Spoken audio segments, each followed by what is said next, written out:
सारे मनुष्यों के प्राणों में एक कल्पना, एक सपने की तरह बैठी रही कि मनुष्य से बड़ा प्राणी कैसे पैदा हो सके। लेकिन मनुष्य से बड़ा प्राणी पैदा कैसे होगा? हमने तो हजारों वर्ष से इस पैदा होने की कामना को ही निंदित कर रखा है। हमने तो सेक्स को सिवाय गाली के आज तक दूसरा कोई सम्मान नहीं दिया। हम तो बात करने में भयभीत होते हैं। हमने तो सेक्स को इस भांति छिपा के रख दिया है जैसे वो है ही नहीं, जैसे उसका जीवन में कोई स्थान नहीं है। जबकि सच्चाई ये है कि उससे ज्यादा महत्वपूर्ण मनुष्य के जीवन में और कुछ भी नहीं, लेकिन उसको छिपाया है, उसको दबाया है।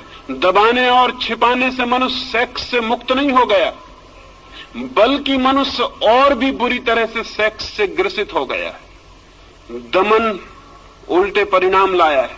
शायद आप में से किसी ने एक फ्रेंच वैज्ञानिक कुएं के एक नियम के संबंध में सुना होगा। वो नियम है लॉ ऑफ रिवर्स इफेक्ट। कुएं ने एक नियम इजाद किया है, विपरीत परिणाम का नियम। हम जो करना चाहते हैं हम इस ढंग से कर सकते हैं कि जो हम परिणाम चाहते थे उससे उल्टा परिणाम हो जाए। एक आदमी साइकिल चलाना सीखता है, बड़ा रास्ता है, चौड़ा रास्ता है, एक छोटा सा पत्थर रास्ते के किनारे पड़ा हुआ है। वो साइकिल चलाने वाला घबराता है कि मैं कहीं उस पत्थर से न टकरा जाऊं। अब इतना चौड़ा रास्ता है कि अगर आंख बंद कर भी वो चलाए तो पत्थर से टकराना आसान बात नहीं है। इसके 100 में एक ही मौके हैं कि वो पत्थर से टकराए। इतने चौड़े रास्ते पर कहीं से भी निकल सकता है, लेकिन वो देख के घबराता है कहीं मैं पत्थर से टकरा ना जाऊं। और जैसे ही वो घबराता है मैं पत्थर से न टकरा जाऊं, सारा रास्ता विलीन हो गया, सिर्फ पत्थर ही दिखाई पड़ने लगता है उसको। अब उसकी साइकिल का चाक पत्थर की तरफ मुड़ने लगता है। वो हाथ पैर से घबराता है, उसकी सारी चेतना उस पत्थर को ही देखने लगती है और एक सम्मोहित हिप्नोटाइज्ड आदमी की तरह वो पत्थर की तरफ खींचा जाता है और जाके पत्थर से टकरा जाता है। नया साइकिल सीखने वाला उसी से टकरा जाता है जिससे बचना चाहता है। लैंप पोस्ट से टकरा जाता है, पत्थर से टकरा जाता है। इतना बड़ा रास्ता था कि अगर कोई निशानेबाज ही चलाने की कोशिश करता तो उस पत्थर से टकरा सकता था, लेकिन ये सिक्खड़ आदमी कैसे उस पत्थर से टकरा गया? कुएं कहता है हमारी चेतना का एक नियम है लॉ ऑफ रिवर्स इफेक्ट।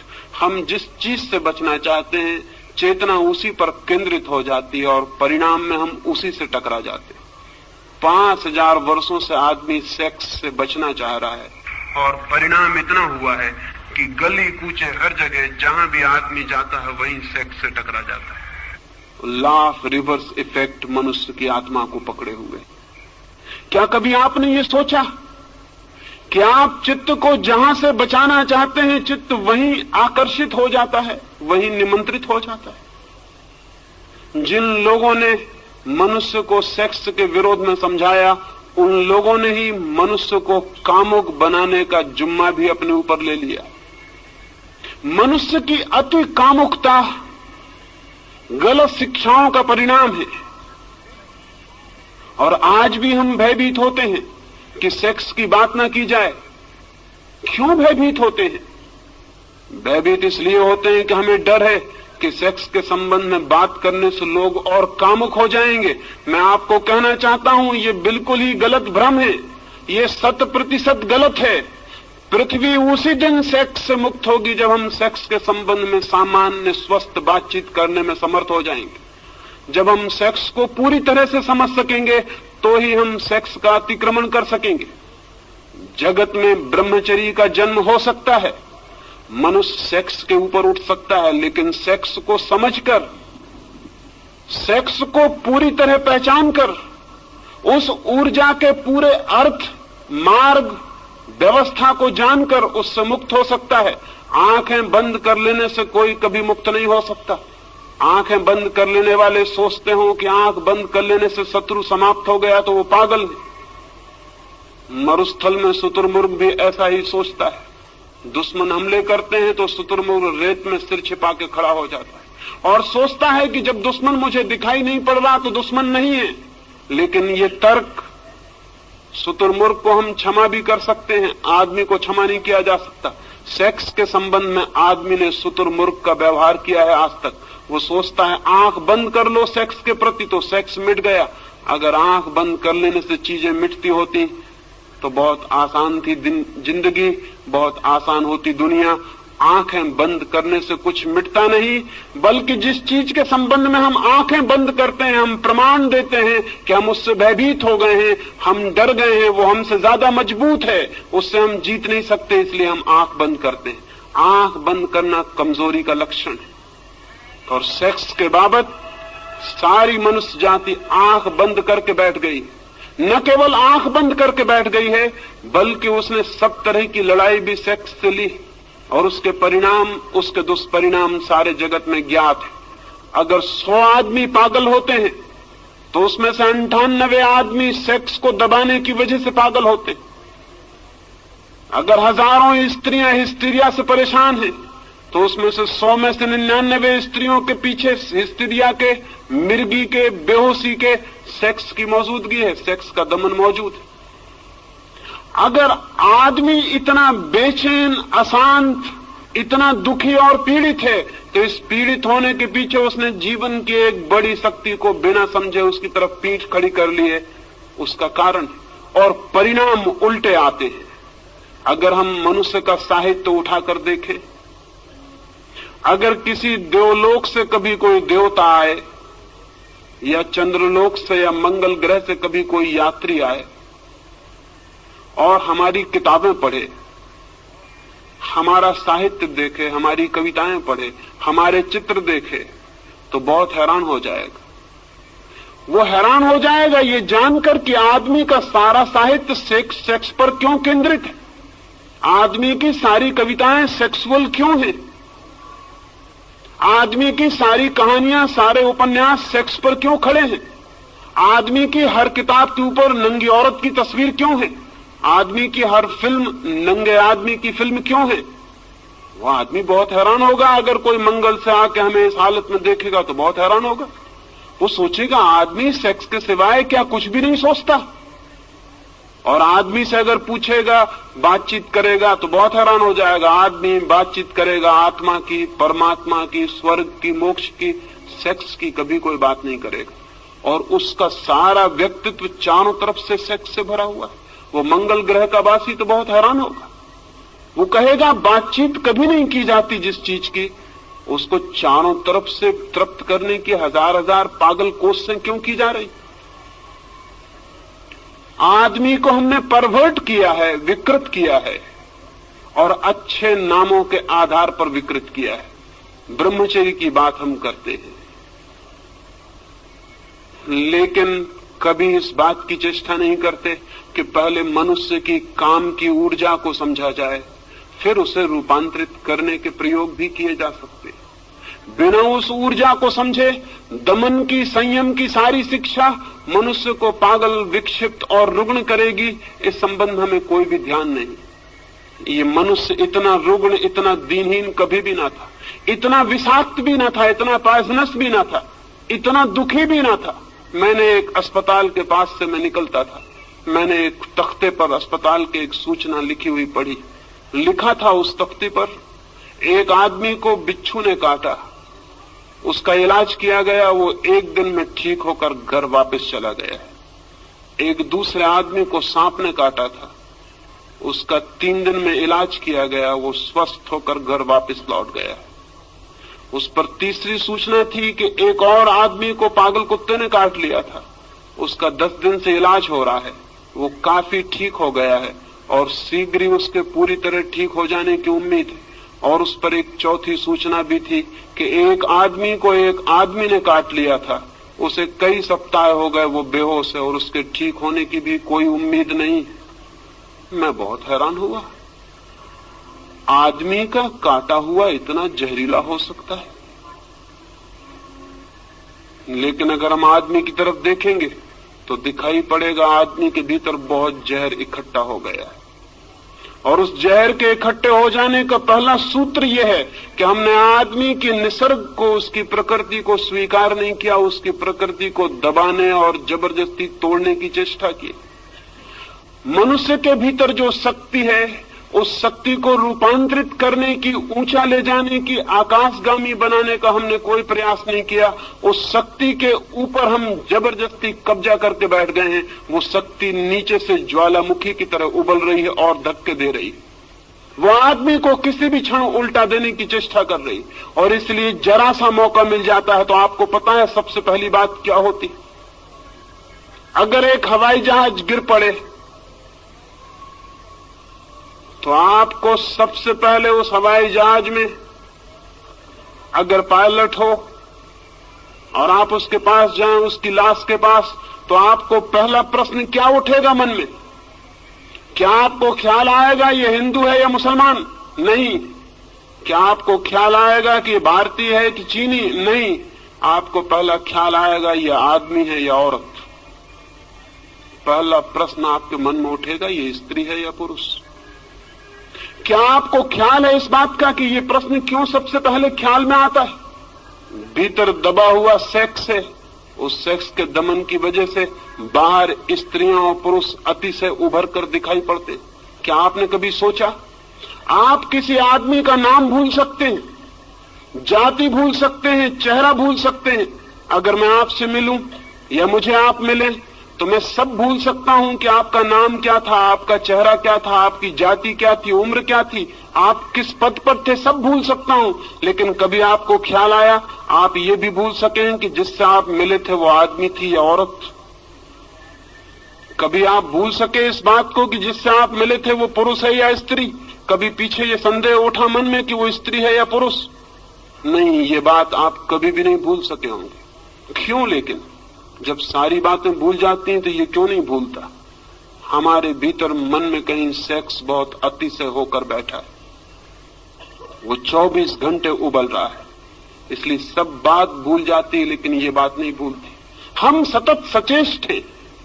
ये पृथ्वी तब तक स्वस्थ नहीं हो सकेगी जब तक आदमी और स्त्रियों के बीच ये दीवार और ये फासला खड़ा हुआ है। ये पृथ्वी तब तक कभी भी शांत नहीं हो सकेगी जब तक भीतर उबलती हुई आग है और उसके ऊपर हम जबरदस्ती बैठे हुए हैं। उस आग को रोज दबाना पड़ता है, उस आग को प्रतिक्षण दबाए रखना पड़ता है। वो आग हमको भी जला डालती है, सारा जीवन राख कर देती है, लेकिन फिर भी हम विचार करने को राजी नहीं होते ये आग क्या थी। और मैं आपसे कहता हूं अगर हम इस आग को समझ लें तो यह आग दुश्मन नहीं है, दोस्त है। अगर हम इस आग को समझ लें तो यह हमें जलाएगी नहीं, हमारे घर को गर्म भी कर सकती है सर्दियों में, और हमारी रोटियां भी पका सकती है, और हमारी जिंदगी के लिए सहयोगी और मित्र भी हो सकती है। लाखों साल तक आकाश में बिजली चमकती थी, कभी किसी के ऊपर गिरती थी और जान ले लेती थी। कभी किसी ने सोचा भी ना था कि एक दिन घर में पंखा चलाएगी ये बिजली, कभी ये रोशनी करेगी अंधेरे में, ये किसी ने सोचा नहीं था। आज वही बिजली हमारी साथी हो गई। क्यों? बिजली की तरफ हम आंख मूंद के खड़े हो जाते तो हम कभी बिजली के राज को न समझ पाते और न कभी उसका उपयोग कर पाते, वो हमारी दुश्मनी बनी रहती। लेकिन नहीं, आदमी ने बिजली के प्रति दोस्ताना का भाव बरता, उसने बिजली को समझने की कोशिश की, उसने प्रयास किए जानने के, और धीरे धीरे बिजली उसकी साथी हो गई। आज बिना बिजली के क्षण भर जमीन पर रहना मुश्किल मालूम होगा। मनुष्य के भीतर बिजली से भी बड़ी ताकत है सेक्स की। मनुष्य के भीतर अणु की शक्ति से भी बड़ी शक्ति है सेक्स की। कभी आपने सोचा लेकिन ये शक्ति क्या है और कैसे हमें इसे रूपांतरित करें? एक छोटे से अणु में इतनी शक्ति है कि हिरोशिमा का पूरा 1 लाख का नगर भस्म हो सकता है। लेकिन क्या आपने कभी सोचा कि मनुष्य के काम की ऊर्जा का एक अणु एक नए व्यक्ति को जन्म देता है? उस व्यक्ति में गांधी पैदा हो सकता है, उस व्यक्ति में महावीर पैदा हो सकता है, उस व्यक्ति में बुद्ध पैदा हो सकते हैं, क्राइस्ट पैदा हो सकता है,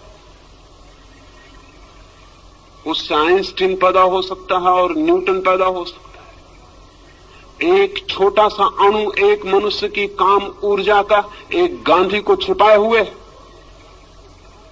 गांधी जैसा विराट व्यक्तित्व जन्म पा सकता है। लेकिन हम सेक्स को समझने को राजी नहीं, लेकिन हम सेक्स की ऊर्जा के संबंध में बात करने की हिम्मत जुटाने को राजी नहीं।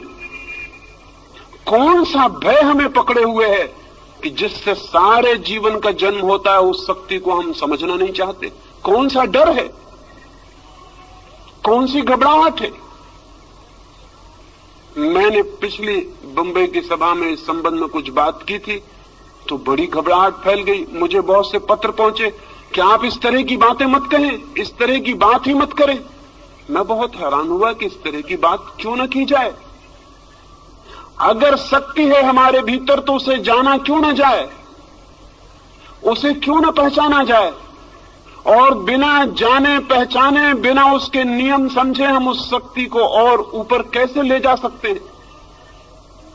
पहचान से हम उसको जीत भी सकते हैं, बदल भी सकते हैं, लेकिन बिना पहचाने तो हम उसके हाथ में ही मरेंगे और सड़ेंगे और कभी उससे मुक्त नहीं हो सकते। जो लोग सेक्स के संबंध में बात करने की मनाही करते हैं, वही लोग पृथ्वी को सेक्स के गड्ढे में डाले हुए हैं। ये मैं आपसे कहना चाहता हूं। जो लोग घबराते हैं और जो समझते हैं धर्म का सेक्स से कोई संबंध नहीं, वे खुद तो पागल हैं ही, वो सारी पृथ्वी को भी पागल बनाने में सहयोगी हो रहे हैं। धर्म का संबंध मनुष्य की ऊर्जा के ट्रांसफॉर्मेशन से है। धर्म का संबंध मनुष्य की शक्ति को रूपांतरित करने से। धर्म चाहता है कि मनुष्य के व्यक्तित्व में जो छिपा है वो श्रेष्ठतम रूप से अभिव्यक्त हो जाए। धर्म चाहता है कि मनुष्य का जीवन निम्न से उच्च की एक यात्रा बने, पदार्थ से परमात्मा तक पहुंच जाए। लेकिन ये चाह तभी पूरी हो सकती है हम जहां जाना चाहते हैं उस स्थान को समझना उतना उपयोगी नहीं जितना उस स्थान को समझना उपयोगी है जहां हम खड़े हैं, क्योंकि वहीं से यात्रा शुरू करनी पड़ती। सेक्स है फैक्ट। सेक्स जो है वो तथ्य है मनुष्य के जीवन का, और परमात्मा अभी दूर है। सेक्स हमारे जीवन का तथ्य है। इस तथ्य को समझ के हम परमात्मा के सत्य तक यात्रा कर भी सकते हैं, लेकिन इसे बिना समझे 1 इंच आगे नहीं जा सकते। कोल्हू के बैल की तरह इसी के आसपास घूमते रहेंगे, इसी के आसपास घूमते रहेंगे। मैंने जो पिछली सभा में कुछ बातें कही तो मुझे ऐसा लगा कि जैसे हम जीवन की वास्तविकता को समझने की भी तैयारी नहीं दिखाते, तो फिर हम और क्या कर सकते हैं और आगे क्या हो सकता है? फिर ईश्वर परमात्मा की सारी बातें सांत्वना की, कोरी सांत्वना की बातें हैं और झूठी हैं, क्योंकि जीवन के परम सत्य चाहे कितने ही नग्न हो उन्हें जानना ही पड़ेगा, समझना ही पड़ेगा।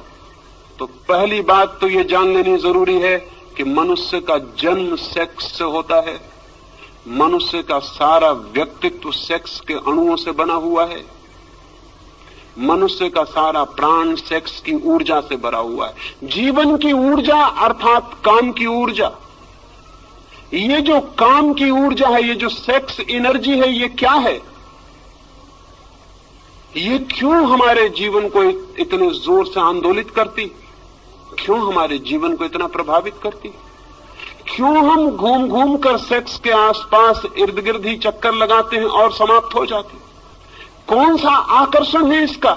हजारों साल से ऋषि मुनि इंकार कर रहे हैं, लेकिन आदमी प्रभावित नहीं हुआ मालूम पड़ता है। हजारों साल से वे कह रहे हैं कि मुख मोड़ लो इससे, दूर हट जाओ इससे, सेक्स की कल्पना और कामना छोड़ दो, चित्त से निकाल डालो ये सारे सपने। लेकिन आदमी के चित्त से ये सपने निकले नहीं, निकल भी नहीं सकते हैं इस भांति। बल्कि मैं तो इतना हैरान हुआ हूं, मैं वैश्याओं से भी मिला हूं, लेकिन वैश्याओं ने मुझसे सेक्स की बात नहीं की। उन्होंने आत्मा परमात्मा के संबंध में पूछताछ की।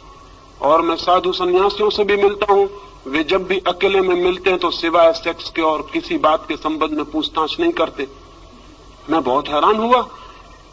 मैं हैरान हुआ हूं इस बात को जानकर कि साधु सन्यासियों को जो निरंतर इसके विरोध में बोल रहे हैं, वे खुद भी चित्त के तल पर वहीं ग्रसित हैं, वहीं परेशान हैं। तो जनता में आत्मा परमात्मा की बात करते हैं, लेकिन भीतर उनके भी समस्या वही होगी भी, स्वाभाविक है, क्योंकि हमने उस समस्या को समझने की ही चेष्टा नहीं की है।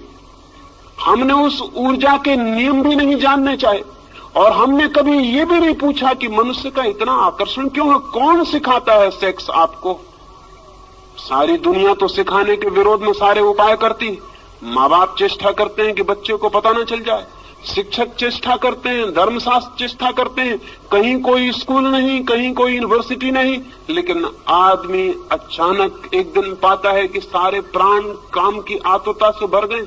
ये कैसे हो जाता है? बिना सिखाए ये कैसे हो जाता है? सत्य की शिक्षा दी जाती है, प्रेम की शिक्षा दी जाती है, उसका तो कोई पता नहीं चलता। इस सेक्स का इतना प्रबल आकर्षण, इतना नैसर्गिक केंद्र क्या है? जरूर इसमें कोई रहस्य है और इसे समझना जरूरी है, तो शायद हम इससे मुक्त भी हो सकते। पहली बात तो ये कि मनुष्य के प्राणों में सेक्स का जो आकर्षण है वो वस्तुतः सेक्स का आकर्षण नहीं है। मनुष्य के प्राणों में जो काम वासना है वो वस्तुतः काम की वासना नहीं। इसलिए हर आदमी काम के कृत्य के बाद पछताता है, दुखी होता है, पीड़ित होता है, सोचता है कि इससे मुक्त हो जाऊं, ये क्या है? लेकिन शायद आकर्षण कोई दूसरा है, और वो आकर्षण बहुत रिलीजियस, बहुत धार्मिक अर्थ रखता है। वो आकर्षण ये है कि मनुष्य के सामान्य जीवन में सिवाय सेक्स की अनुभूति के वो कभी भी अपने गहरे से गहरे प्राणों में नहीं उतर पाता है, और किसी क्षण में कभी गहरे नहीं उतरता है। दुकान करता है, धंधा करता है, यश कमाता है, पैसे कमाता है, लेकिन एक अनुभव काम का, संभोग का उसे गहरे से गहरे ले जाता है। और उसकी गहराई में दो घटनाएं घटती हैं। एक, संभोग के अनुभव में अहंकार विसर्जित हो जाता है, इगोलेसनेस पैदा हो जाती है। एक क्षण के लिए अहंकार नहीं रह जाता, एक क्षण को यह याद भी नहीं रह जाता कि मैं हूं।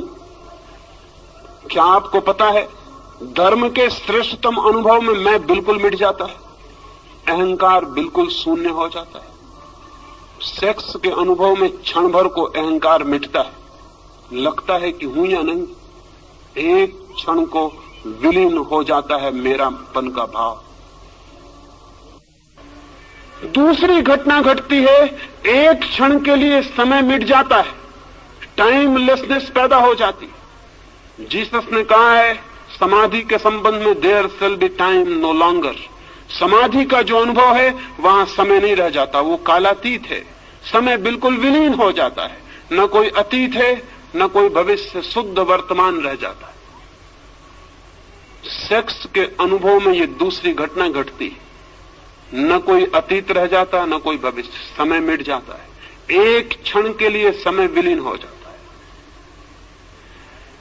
है। ये धार्मिक अनुभूति के लिए सर्वाधिक महत्वपूर्ण तत्व है, इगोलेसनेस, टाइमलेसनेस। ये दो तत्व हैं जिनकी वजह से आदमी सेक्स की तरफ आतुर होता है और पागल होता है। वो आतुरता स्त्री के शरीर के लिए नहीं है पुरुष की, न पुरुष के शरीर के लिए स्त्री की है। वो आतुरता शरीर के लिए बिल्कुल भी नहीं है, वो आतुरता किसी और ही बात के लिए। वो आतुरता है अहंकार शून्यता का अनुभव, समय शून्यता का अनुभव। लेकिन समय शून्य और अहंकार शून्य होने के लिए आतुरता क्यों है? क्योंकि जैसे ही अहंकार मिटता है आत्मा की झलक उपलब्ध होती है, जैसे ही समय मिटता है परमात्मा की झलक उपलब्ध होती है। एक क्षण को होती है ये घटना, लेकिन उस एक क्षण के लिए आदमी कितनी ही ऊर्जा, कितनी ही शक्ति खोने को तैयार है। शक्ति खोने के कारण पछताता है बाद में कि शक्ति छीन हुई, शक्ति का अपव्यय हुआ, और उसे पता है कि शक्ति जितनी छीन होती मौत उतनी करीब आती। कुछ पशुओं में तो एक ही संभोग के बाद नर की मृत्यु हो जाती है, कुछ कीड़े तो एक ही संभोग कर पाते हैं और संभोग करते ही करते समाप्त हो जाते हैं। अफ्रीका में एक मकड़ा होता है, वो एक ही संभोग कर पाता है और संभोग की हालत में ही मर जाता है, इतनी ऊर्जा क्षीण हो जाती है। मनुष्य को यह अनुभव में आ गया बहुत पहले कि सेक्स का अनुभव शक्ति को क्षीण करता है, जीवन ऊर्जा कम होती है और धीरे धीरे मौत करीब आती है। पछताता है आदमी, लेकिन इतना पछताने के बाद फिर पाता है कि कुछ घड़ियों के बाद फिर वही आतुरता है। निश्चित ही इस आतुरता में कुछ और अर्थ है जो समझ लेना जरूरी। सेक्स की आतुरता में कोई रिलीजियस अनुभव है, कोई आत्मिक अनुभव है। उस अनुभव को अगर हम देख पाएं तो हम सेक्स के ऊपर उठ सकते हैं। अगर उस अनुभव को हम न देख पाएं तो हम सेक्स में ही जिएंगे और मर जाएंगे। उस अनुभव को अगर हम देख पाएं, अंधेरी रात है और अंधेरी रात में बिजली चमकती,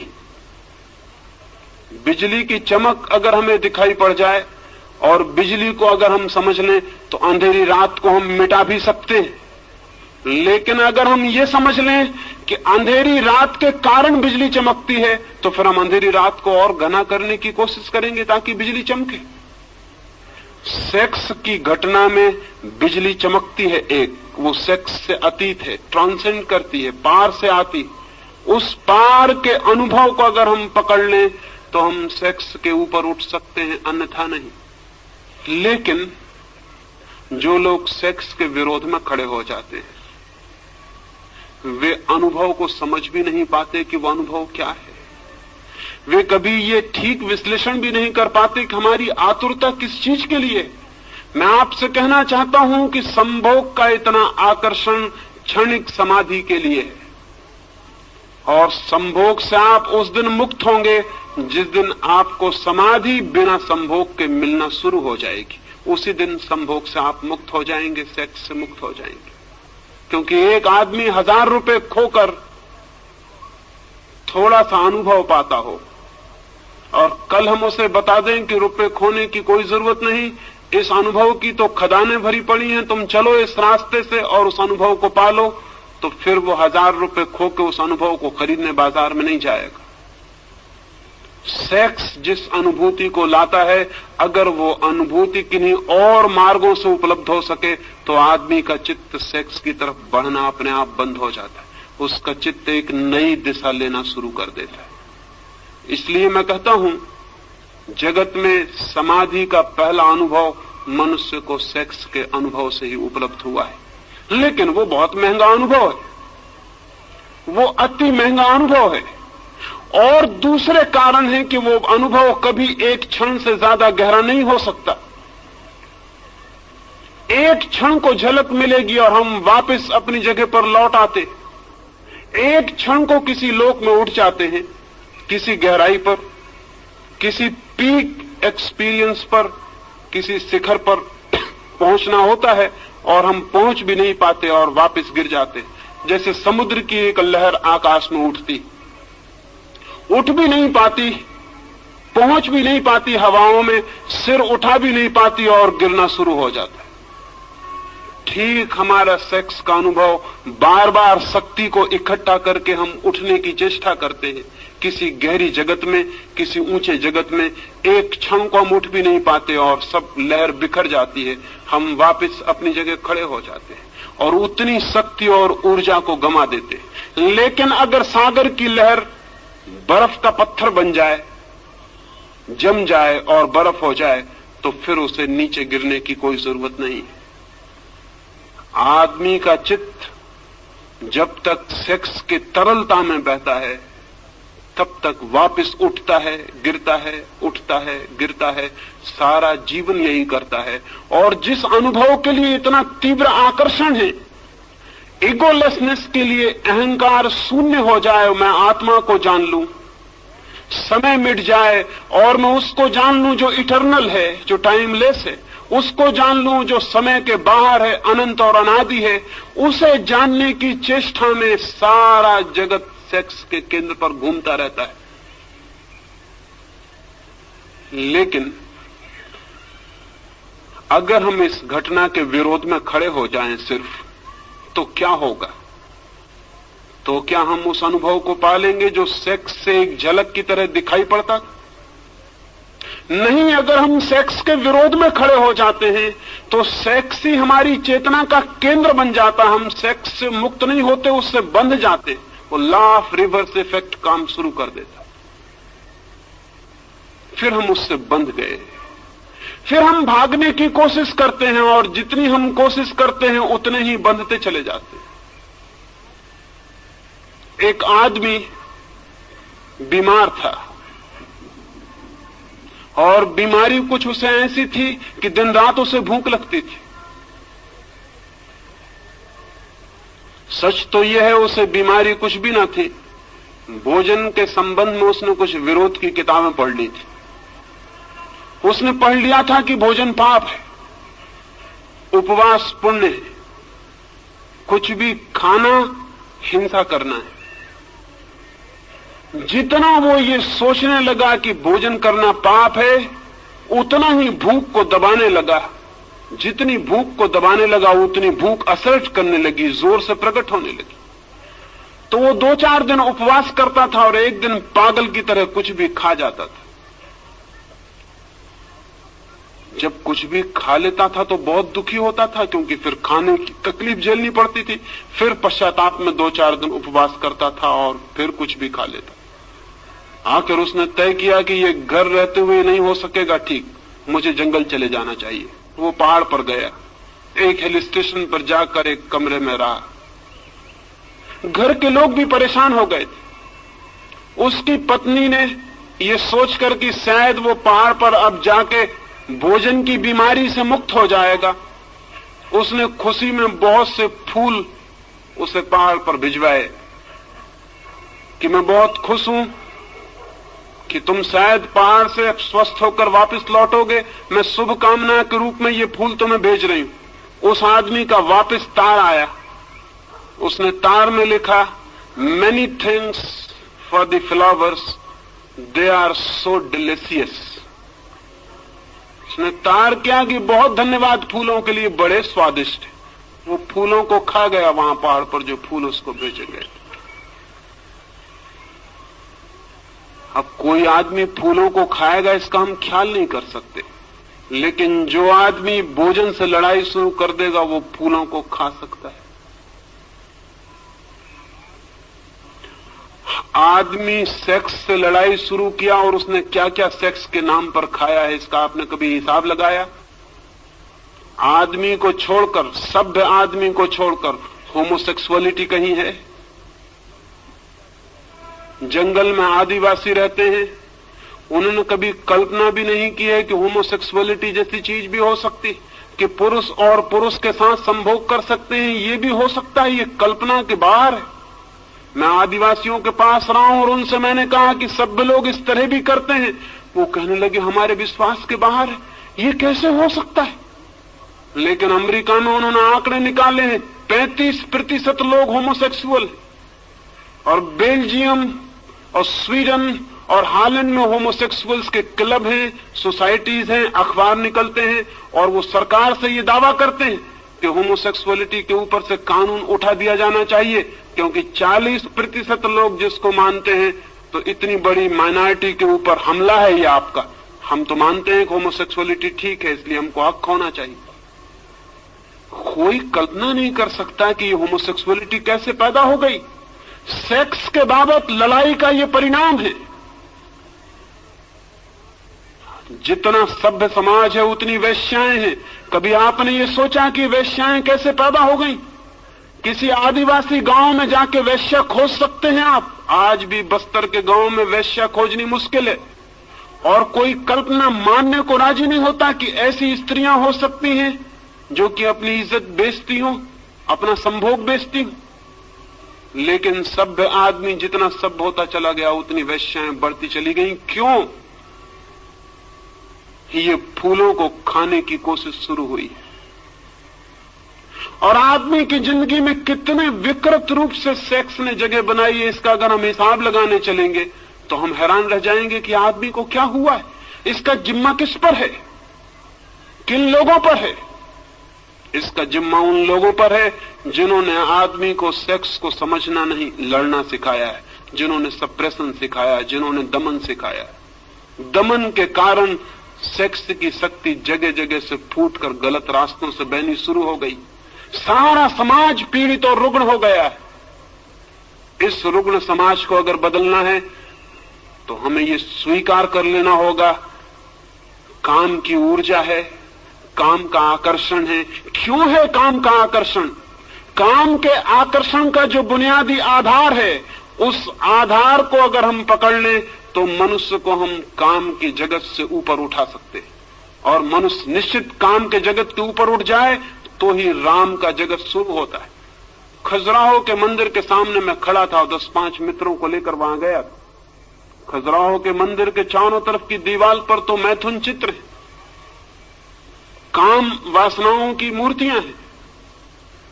मेरे मित्र कहने लगे कि मंदिर के चारों तरफ ये क्या है? मैंने उनसे कहा, जिन्होंने ये मंदिर बनाया था वो बड़े समझदार लोग थे।